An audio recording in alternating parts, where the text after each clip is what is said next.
Assalamualaikum warahmatullahi wabarakatuh. Teman-teman sekalian, sahabat-sahabat saya sekalian yang berbahagia, pada episode kali ini saya akan mewawancarai seorang tokoh yang jadi guru, juga jadi dosen, dan juga sekarang posisinya beliau adalah sebagai pengawas PAI di Kota Mojokerto. Beliau adalah Pak Sudar Kajin. Assalamualaikum Pak Kajin. Waalaikumsalam Pak Isnur. Terima kasih Rawe. Okay, alhamdulillah. Ini kita kepingin belajar kepada Pak Sudar Kajin terkait dengan kehidupan jenengan, kok bisa menjadi seorang guru, menjadi dosen, juga menjadi pengawas. Ceritanya itu bagaimana sih? Monggo Pak. Oh iya. Gini, sebenarnya saya itu kan dari dulu itu paling suka itu ketika interaksi dengan anak-anak. Mulai saya di pondok itu interaksi saya itu dengan teman-teman yang berada di bawah tingkat saya. Dan dulu waktu mungkin sekolah masih SMP atau SMA sudah punya cita-cita jadi guru atau bagaimana Pak? Sebenarnya sebelumnya tidak ada cita-cita jadi guru, sebenarnya awalnya tidak ada. Tapi muncul itu pada saat di pondok. Ketika melihat sosok guru begitu menginspirasi saya, akhirnya terdorong untuk bisa menjadi guru. Tapi mungkin itu juga ya, dulu itu tanpa sengaja pada saat SD itu kan ditanya guru SD cita-cita nanti jadi biasanya apa? dulu seperti itu kayaknya. Tapi pada saat itu yang lain jadi tentara, jadi polisi, waktu itu kok yang muncul di kata-kata saya itu guru agama. Guru agama. Padahal belum tahu guru agama seperti apa. Gitu. Nah, di pondok mana Pak dulu? Saya mondok di Al-Kamal Blitar. Blitar. Ya, 3 tahun di sana. 3 tahun di sana. Terus kemudian akhirnya memutuskan kuliah di IAIN itu bagaimana? Oh iya. Jadi karena saya kan gini, memang background ekonomi kan pas-pasan ya. Tapi pengen kuliah. Pengen kuliah.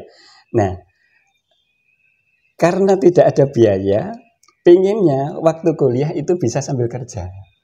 Ya. Kalau saya kuliah sambil kerja di kampung saya sendiri, mungkin dilihat teman saya, dilihat oleh orang yang saya kenal itu saya sungkan malu. Akhirnya aduh pisan. Saya kuliah jauh pisan. Alhamdulillah. Di Yogyakarta. Sampai di Jogja. Jadi, punya kerabat di sana atau punya senior di sana Pak? Kalau kerabat tidak ada, cuma senior ada. Memang tertarik dengan Jogja itu pada saat kelas 3 Alia. Itu ada kakak-kakak kelas yang dari Jogja itu datang ke pondok untuk memberikan inspirasi ke teman-teman di Alia, sehingga pada saat itu saya kok tertarik untuk ke sana. Ngambil jurusannya apa Pak di sana itu? PAI? Di sana langsung saya PAI. Iya.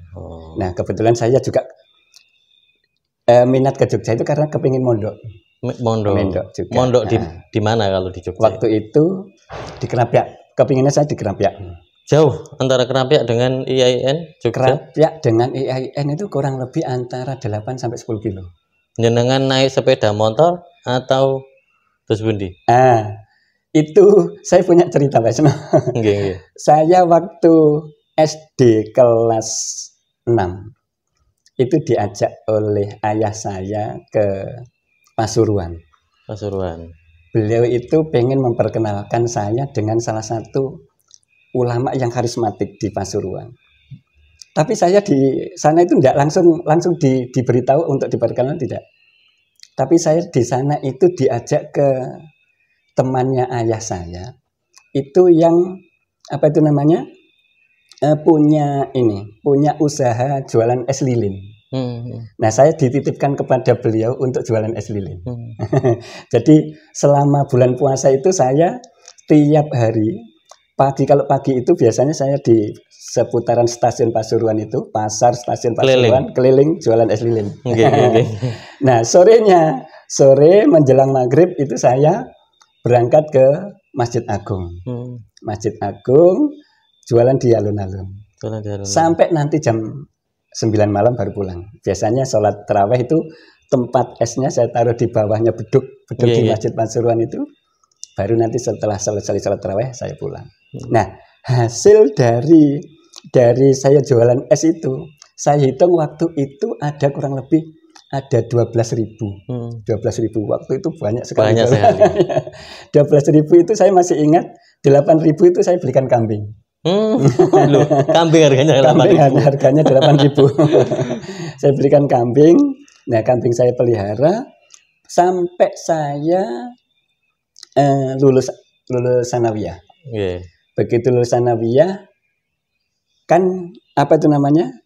Jarak dari rumah ke pondok itu kan jauh. Butuh sepeda. Nah, kambing itu saya jual untuk beli sepeda. Sepeda jengki warna biru, masih ingat saya. Nah, sepeda itu yang saya bawa ke Jogja. Saya naikkan kereta api ke Jogja. Yang saya pakai untuk transportasi dari Krapyak ke YIN setiap hari. 8 kilo, Pak. 8 kilo. Perjuangan itu. Selama 4 tahun itu, Pak. Selama 4 tahun. Selama 4 tahun. Ya. Kalau malam ngaji, terus kalau pagi kuliah. Iya, kalau malam ngaji biasanya sama pagi. Kalau di Krapyak itu biasanya ada pengajian pagi. Kalau di pusat itu ada pengajian Bulughul Maram sama Riyadhus Shalihin. Kalau di utara Komplek Ki itu ada pengajian ini tafsir Al-Marawi. Itu pagi. Nah, setelah itu siap-siap untuk berangkat ke kampus. Nah, dari 4 tahun nih Pak Nggih, 4 tahun. Terus kemudian ceritanya kok bisa sampai ke Mojokerto itu bagaimana? Oh iya. Nah, waktu di Jogja, di akhir-akhir saya di Jogja sebelum lulus itu saya sama teman-teman bantu di TPQ. Di TPQ di masjid. Nah, ketika teman-teman apa itu namanya? Satu kosan. Dulu setelah kan enggak terus di pondok. Di akhir-akhir kuliah itu saya ngajinya di pondok, tapi mukimnya di luar pondok, ngekos di luar pondok ikut sahabat saya. Nah, ketika teman-teman melihat saya sebagai guru TPQ, itu nanya ke saya, nggak kepingin mendirikan lembaga sendiri ya? Loh, saya itu minat untuk apa itu namanya menjadi guru di tingkat yang paling dasar, yang paling dasar. Akhirnya teman-teman itu gimana kalau kita mendirikan TK? Kita coba bismillah. Nah, kebetulan teman-teman yang satu kos itu boyong dari Jogja ke Mojokerto. Nah, waktu itu nyewa gudang, bekas gudang kacang. Jadi dunia gudang kacang yang wis kotor, tidak ada yang ngelirik. Ya. Akhirnya sama teman saya ini disewa, dibersihkan, itu yang dijadikan tempat untuk pendidikan, untuk TK. Jenengan ngajar TK? Saya ngajar TK pertama kali jadi guru TK. Laki-laki ngajar TK, mboten aneh. Jadi laki-laki di Mojokerto waktu itu ketika pertemuan guru-guru TK itu tidak pernah kita menemukan guru TK laki-laki. Jadi temannya guru-guru perempuan. Tapi jenengan interaksi dengan anak-anak bisa nggih, anak-anak kecil gitu ya? Alhamdulillah. Saya nyaman banget dengan anak-anak, dan anak-anak itu ternyata juga gitu, nyaman. Nah, saya merasa apa itu namanya, ketika di TK itu merasakan kepuasan yang luar biasa. Karena apa yang saya pikirkan, apa yang saya harapkan itu bisa tersalurkan kepada mereka. Maka waktu itu konsep saya untuk membangun pendidikan di tingkat rendah itu bagaimana membangun pola pikir orang tuanya. Pendidikan dari ke anak tapi menyentuh orang tua. Orang tuanya. Karena yang paling banyak interaksi dengan anak-anak itu orang tuanya. Maka setiap liburan itu saya kunjungi satu persatu ke rumah. Nah, saya beri stimulan supaya saya ada alasan untuk komunikasi pada saat nanti di rumah. Pada saat akhir pembelajaran sebelum liburan itu anak-anak kita belikan peliharaan. Hewan. Ya. Jadi apa itu namanya, kalau bahasa Jawanya itu kutuk, anaknya ayam. Anak ayam yang masih baru netas itu kita kasihkan ke anak-anak untuk belajar merawat ayam di rumah. Karena di sekolah itu kita biasakan untuk bersatu dengan alam. Anak-anak itu kita ajak bertanam. Jadi selain anak-anak itu mengenal apa itu namanya materi yang ada di kurikulum TK itu ya, itu kita perkenalkan paling banyak itu interaksi dengan alam, menanam, memelihara binatang dan sebagainya itu. Nah itu kita beri masing-masing anak itu 1 ekor. Nah itu pada saat liburan saya datangi ke rumah. Nah saya datangi orang tuanya, saya tanya bagaimana perkembangan ayam yang dipelihara. ya kadang orang tua itu apa itu namanya ya protes tapi dalam tanda petik ya. Pak niki repot larene ini tapi seneng. Itu jadi bahan guyon dengan orang tua. Jadi terus gimana? Kenapa sih kok harus diberikan ayam? Kadang orang tua tanya seperti itu. Anak perlu kita berikan apa itu pembelajaran tanggung jawab. Mulai dari anak-anak masa usia dini. Nah, ayam yang kita berikan ke anak-anak itu untuk melatih mereka bertanggung jawab. Kapan mereka harus melindungi ayamnya? Kapan harus memberi makan juga? Kapan harus memberi makan? Jadi kan akhirnya dia harus melakukan sesuatu untuk menjaga ayam supaya tetap hidup. Nah, itu nanti pada saat anak-anak kembali ke sekolah, dibawa lagi ke sekolah, diceritakan pengalamannya memelihara ayam di rumah, diceritakan. Nah, kemudian di materi-materi tertentu ada materi menggambar, itu apa yang dilakukan tadi disampaikan dalam bentuk gambar juga.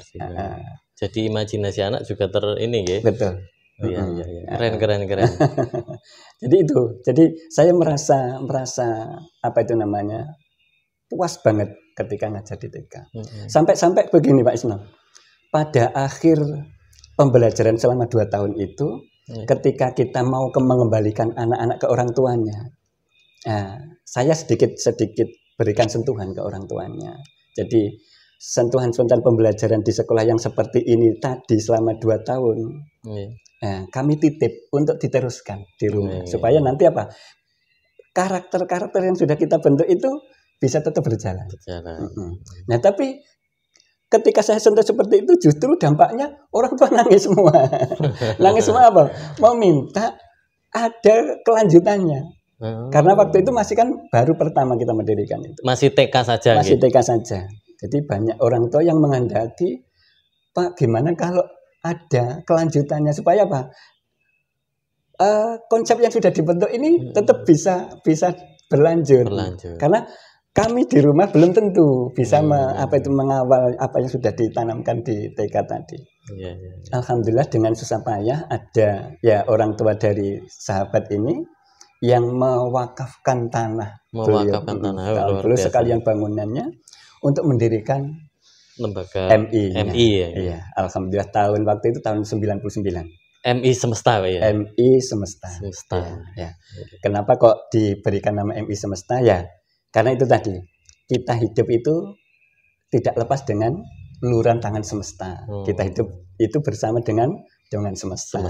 Nah, bagaimana dia belajar di sekolah, tapi juga belajar bersama semesta gitu. Gitu. Iya. Nah, terus kemudian jenengan juga masuk ke SMA, menjadi guru SMA. Betul. Nah, itu kok dari TK kemudian ke SMA, nopo niku latar belakang keputusan ngajar SMA. Jadi gini, karena pada akhir tahun 2022 itu kan saya 99 ketika mendirikan MI itu menikah. Tahun 99 saya menikah, tahun 2000 itu saya dikaruniai anak yang pertama. Mendapatkan karunia anak yang pertama. Nah, 2 tahun kemudian ternyata kebutuhan dasar ini apa itu namanya besar. Nah, akhirnya coba saya begini, saya mungkin apa yang saya miliki ini bisa saya bagikan kepada masyarakat yang lebih luas. Nah, untuk bisa membagikan lebih luas itu saya paling tidak harus masuk ke lembaga yang lebih luas lagi, yang jauh dari tempat tinggal saya. Akhirnya 2023 itu ada peluang, ada informasi. 2003. 2023. 2003 betul. Yeah, 2003. Itu ada peluang, ada CPNS di Kementerian Agama untuk formasi guru agama di SMA. Sebenarnya waktu itu saya ya satu sisi berat ya, cuma satu sisi saya kok tertantang untuk apa itu namanya ikut seleksi. Akhirnya 2003 itu saya memberanikan diri, Bismillah untuk ikut seleksi CPNS.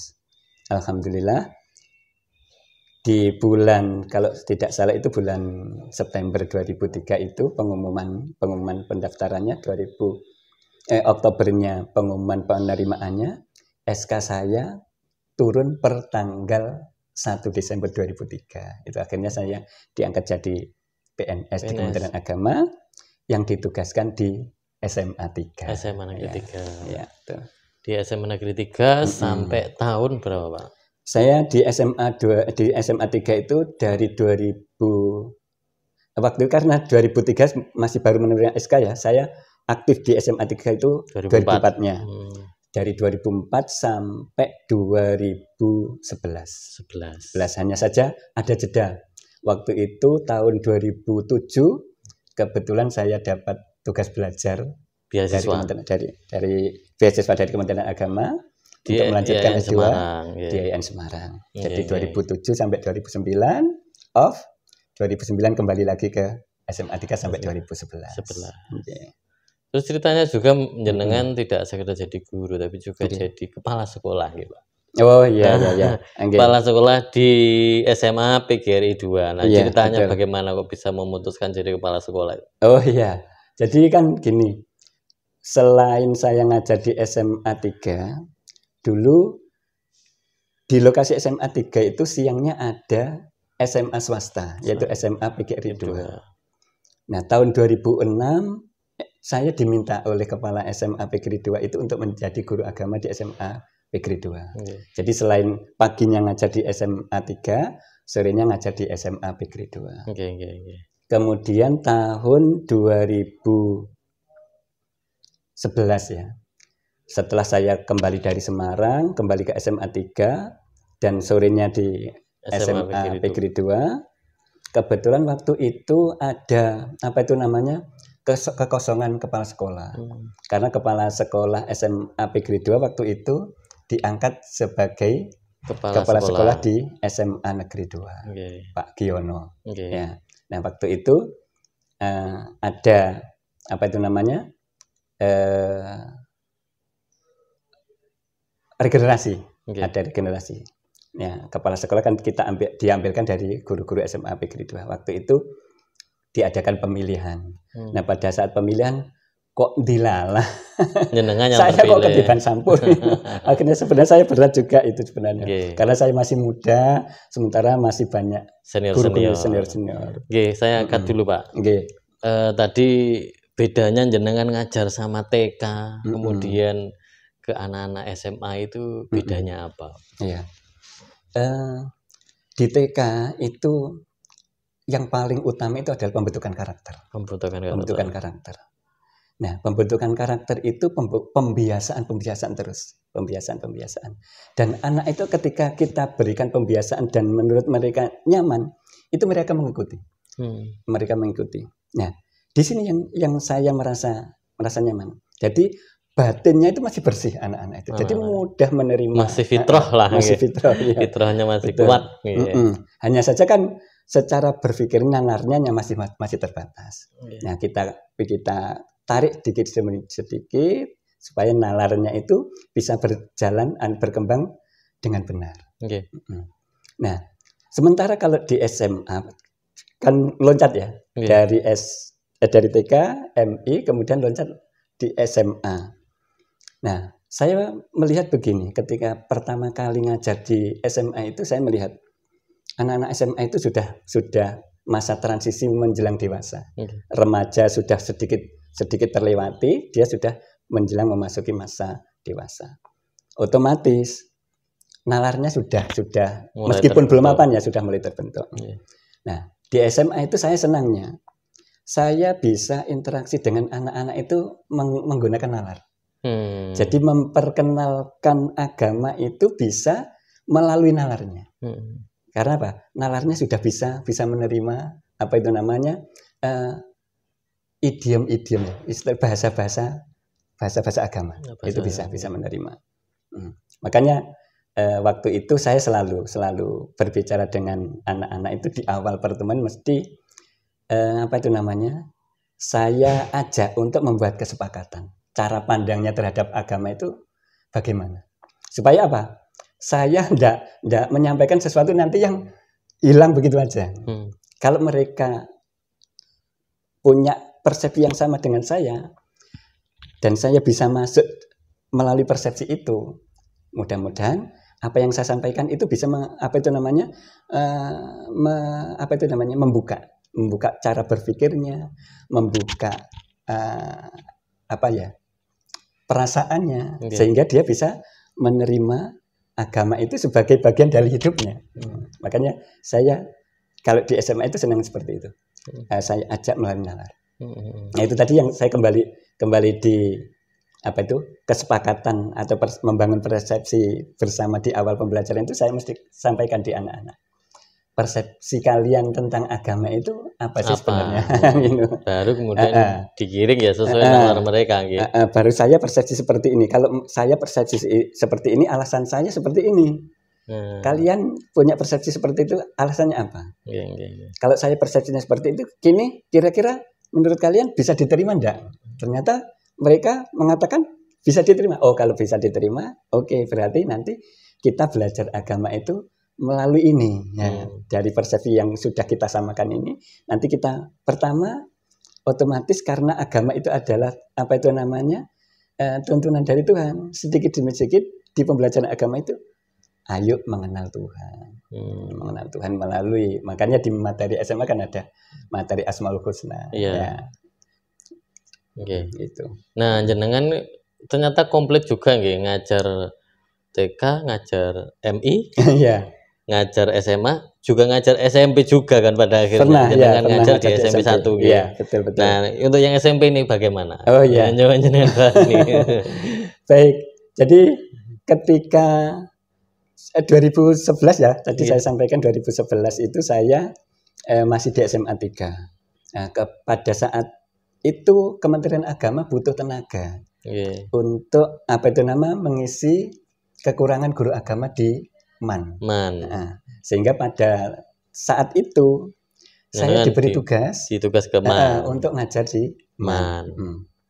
Cuman karena di MAN itu sudah terbagi, mapelnya itu tidak PAI gitu, tapi sudah terbagi sesuai dengan aspek yang ada di SMA. Ada Al-Quran hadis, fikih, akidah akhlak, itu sudah terpisah. Jadi makanya waktu itu kan saya di SMA sudah sertifikasi. Ketika saya harus ke MAN, maka sertifikasi saya tidak bisa dicairkan. Maka waktu itu saya akhirnya dikembalikan oleh Kementerian Agama di SMA. Nah, di SMA karena saya punya SK Kepala Sekolah di SMA Negeri 2, maka saya ditugaskan didipekakan di SMA Negeri 2. Nah, di SMA Negeri 2 kan sore. Iya. Ya, paginya kosong. Paginya kosong. Nah, kebetulan Kepala Sekolah SMP 1 itu menyampaikan ke Kemenak karena kekurangan guru agama. Kekurangan guru agama, minta bantuan guru agama dari Kemenak untuk bisa ditugaskan di SMP 1. Nah, saya dipanggil oleh Kementerian Agama. Pak Kajin kan sore ya. Pagi kan kosong. Pak, mohon dibantu SMP 1 membutuhkan guru PAI. Karena saya sebagai ASN bisa enggak bisa harus bisa. Bismillah, akhirnya 2012 waktu itu. 2012 itu saya ditugaskan di SMP 1. SMP 1 sampai tahun 2019. Sampai 2019. Jadi waktu itu masih paginya di SMP 1, siangnya di SMA Negeri 2. Itu sampai tahun 2016. Bagaimana jenengan ngajar SMP itu? Anaknya biasanya kalau SMP masih proses ini nakal-nakal. Ini bagaimana nih Pak? Ya, alhamdulillah. Jadi Dari TK ke SD, kemudian ke SMA, dulu lagi ke SMP. Nah, SMP memang karakternya beda lagi. Karakternya beda lagi.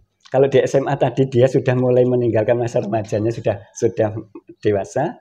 Kalau SMP ini baru transisi dari masa anak-anak ke remaja.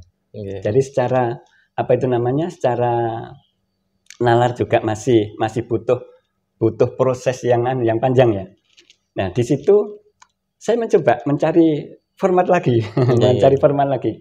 Gimana supaya saya bisa masuk ke mereka. Jadi anak-anak yang di SMP itu ketika belajar agama juga sama dengan anak di SMA tadi. Betul-betul bisa nilai-nilai agama itu menjadi bagian yang dibutuhkan dalam hidupnya. Nah, akhirnya saya cari format saya sebenarnya hampir sama dengan di SMA, cuma saya kurangi untuk membangun ke nalarnya itu saya kurangi karena apa? Karena memang belum waktunya. Saya dalam persepsi saya itu belum waktunya. Nah, lebih ke banyak ke teksnya. Ya, dari teks kita ajak diskusi dikit demi dikit. Nah, biasanya di kelas 7 itu kalau sudah terbentuk seperti itu ya, nanti di kelas 8 sudah agak mereka bisa lebih mudah nanti di kelas 8-nya. Meskipun biasanya ya anak di kelas 8 itu karakternya mereka itu sudah merasa nyaman di istilahnya sudah ibaratnya wong anyar itu spoma ya. Spoma. Jadi merasa akunya itu sudah mulai muncul sehingga istilahnya orang-orang itu kalau di SMP seperti yang jenengan katakan tadi mulai muncul nakal-nakalnya. Tapi sebenarnya itu gejala psikologis yang umum, gejala psikologis yang biasa karena masa transisi. Nah, di situ masuknya memang perlu strategi. Perlu strategi. Nah, sedikit demi sedikit, nanti kalau sudah kelas 9, dia sudah mulai down lagi. Nah, di situ mulai penataan nalarnya lagi. Nalar, ya. Nah, itu SMP Pak Nggih. Iya, SMP. Nah, ternyata Pak Kajin juga seorang dosen ya di Sudirta dan Wijaya. Iya, betul. Berarti jenengan itu guru yang multifungsi, multi tugas. Ya, alhamdulillah. Di dosen jenengan ngajar mahasiswa. Nah, ini juga tadi dari TK, SD, SMP, SMA.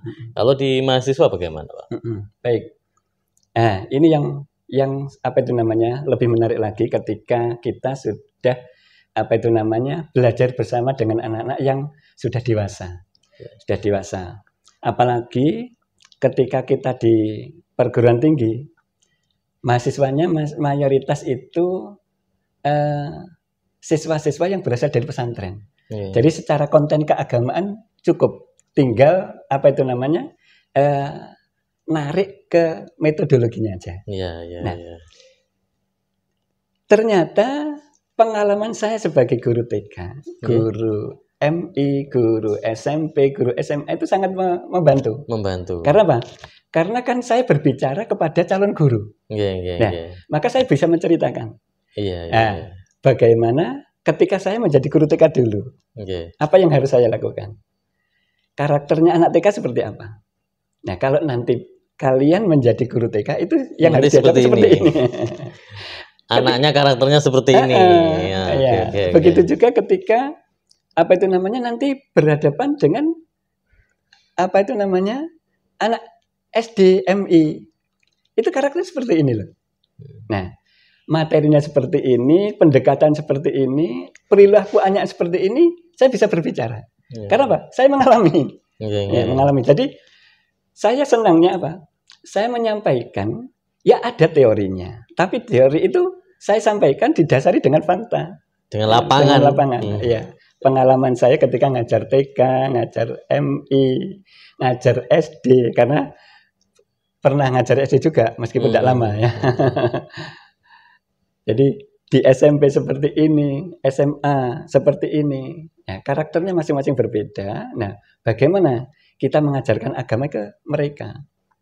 Bagaimana menyentuh emosionalnya, bagaimana menyentuh pikirannya, itu kita sampaikan kepada mereka. Nah, alhamdulillah dari apa itu, dari apa yang saya sampaikan melalui pengalaman tadi, teman-teman mahasiswa alhamdulillah sering apa itu namanya, interaksi dengan saya itu bertukar informasi tadi, ngajak diskusi ya.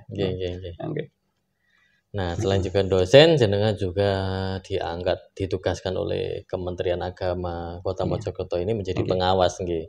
Nah, jenengan bina guru-guru agama sekota Mojokerto ini bagaimana seninya? Kalau orangnya sudah dewasa nih, Pak. Betul. Jelaskan berbeda dengan TK. Makanya ini tadi kompleks ya. Dari sebab ngajar di TK, jadi guru MI, guru SD, guru SMA, SMP, ya, kemudian dari perguruan tinggi, sekarang ditugasi oleh negara untuk menjadi pengawas. Ini yang paling berat, Apalagi pengawas PAI di Kota Mojokerto itu kan hanya satu, Pak Isno. Otomatis saya harus mengampu seluruh jenjang. Ya, TK, SD, SMP, SMA. Nah, karena semua jenjang, makanya ini juga membagi folder-folder dalam pikiran ini. Ketika saya berbicara dengan guru-guru SMA harus bagaimana? Ketika teman-teman yang kita hadapi ini guru-guru SMP harus bagaimana? Ketika kita harus diskusi dengan guru-guru SD bagaimana, ketika harus diskusi dengan pengalaman ya dengan tadi ngajar ini menjadi modal loh Bang ya. Betul. Alhamdulillah. Untuk ngajar, untuk berinteraksi dengan guru TK, guru SD, SMP, SMA. Betul. Jadi pernah berinteraksi dengan guru-guru TK, pernah interaksi dengan guru-guru MI, SD, SMP, SMA. Nah, ini yang jadi bekal saya untuk berinteraksi dengan teman-teman guru PAI dari semua jenjang itu tadi. Ya, alhamdulillah, kebetulan kan akhirnya teman-teman semuanya. Itu jadi memang kita pola pendekatan di pengawasan ini pola pendekatan yang humanis. Jadi kita coba bangun dari apa yang dibutuhkan teman-teman, dari apa yang dibutuhkan oleh teman-teman dalam pembelajaran, dalam mendampingi anak-anak untuk mengenal agama itu apa yang dibutuhkan oleh mereka. Nah, dari situ saya mencoba masuk.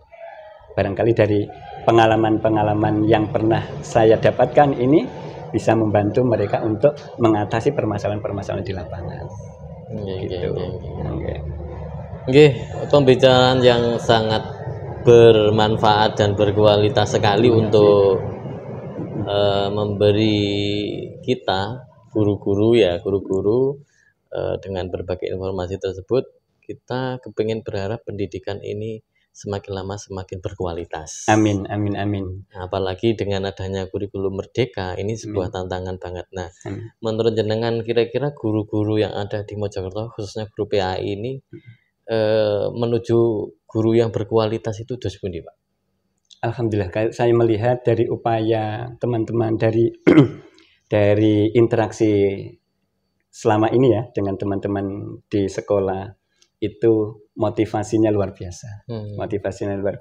Maka saya sangat berharap ini terus kualitas